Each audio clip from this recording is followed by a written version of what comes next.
जी के नाम लिखावालो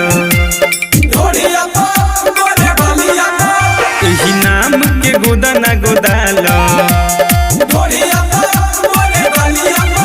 तुहार देखी के चढ़ल जवानी चुए मुहावा से हमारा हो पानी राज करे लगू पूरा दुनिया पर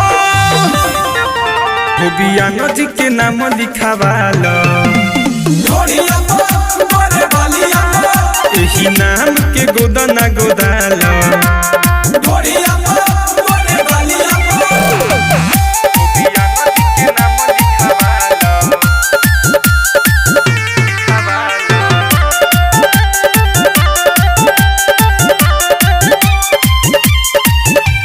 बढ़ जाई तेवर हमनी के फेवर मिले जे लागी रोजाना हो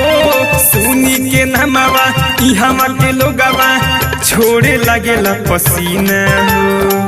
छोड़े लागेला सुनो बढ़ जाई तेवर हमनी के फेवर मिले जे लागी रोजाना हो सुनी के नामवा ई हमर के लोगवा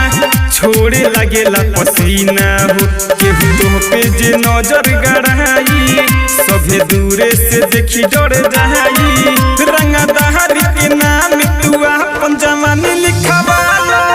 धोबिया नजी के नाम लिखावालो एही नाम के गोदाना गोदालो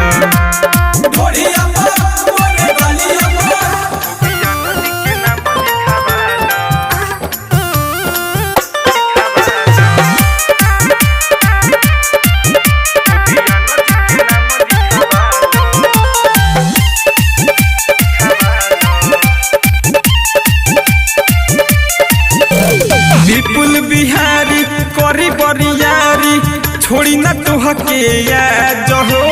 सोनू सावन के महानी लबतिया करी लगबूरा जहो सुनो विपुल बिहारी करी बरियारी छोड़ी ना तुहके याद हो सोनू सावन के महानी लबतिया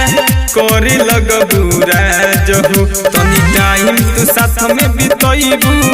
5 मिनट में फेमस हो जाइबू धोबिया नजी के गाना पर रील बना लो